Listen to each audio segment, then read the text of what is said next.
Så kan vi se de forskellige klodser. Vi har de forskellige former for metal. De må tage til træ, som jo ikke ligefrem er metal.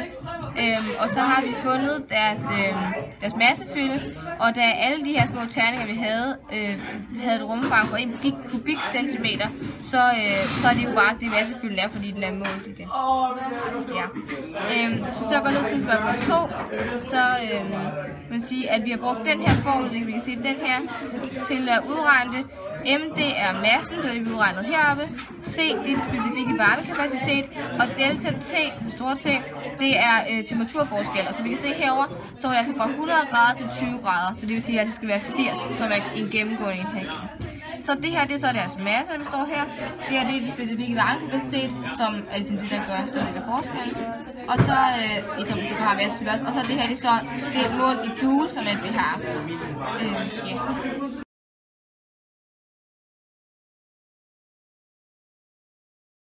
Du skal bare herover, så skal jeg lidt tæt på. Ja, her kan man se, at der sker en lille smule. Det går nok ikke voldsomt meget, men nu har træet heller ikke lige før. Så tager vi... Nej, det har vi ikke. Så tager vi noget aluminium og smider op på, så hvad der sker. Aluminium har en varmeenergi på 193,54,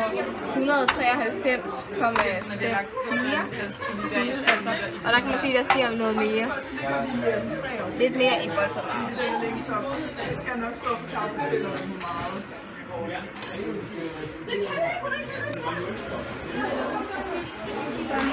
Hvad er vi så nødt til bly? Eller? Nej, hvad er det? Vi skal komme se.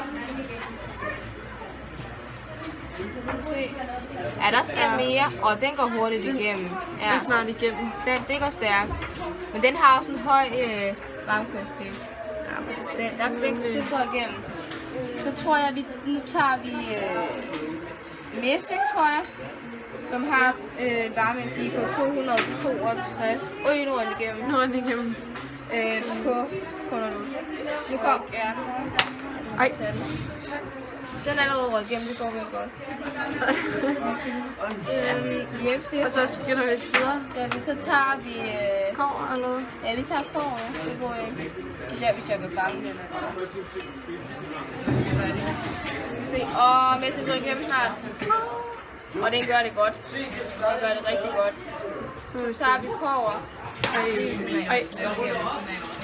Hvad var det, der røg igennem der? Det var messing, der lige faldt ned. Og korten arbejder egentlig også i orden, ikke? Det går også rimelig stærkt. Det gør det faktisk. Så går vi videre. Vi har en... jeg tror, vi tager bly nu. Hvis den kan være der. Ja, vi hører, hvis den kan være der.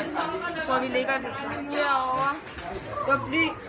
Og bly har en varmeenergi på 117,9.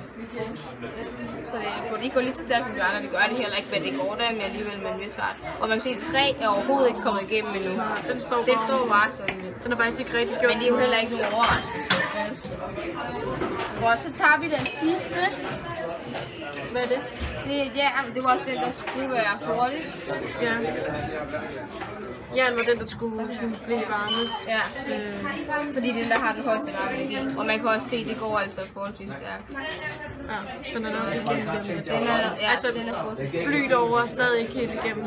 Ja. Men jern er faktisk næsten... Det er lidt overraskende, den arbejder, men det er det, der kommer igennem. Så, nu er den igennem. Det gik godt nok alligevel stærkt i forhold til de andre. Men det er jo ikke nogen overraskelse. Så lægger de. Bly arbejder stadigvæk, jeg tror, at vi slutter nu. Ja.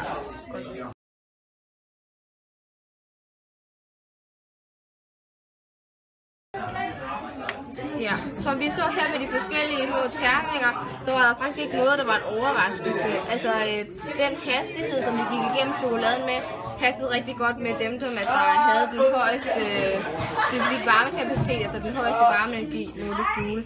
Så ja, man må sige, at forsøget det er lykkedes.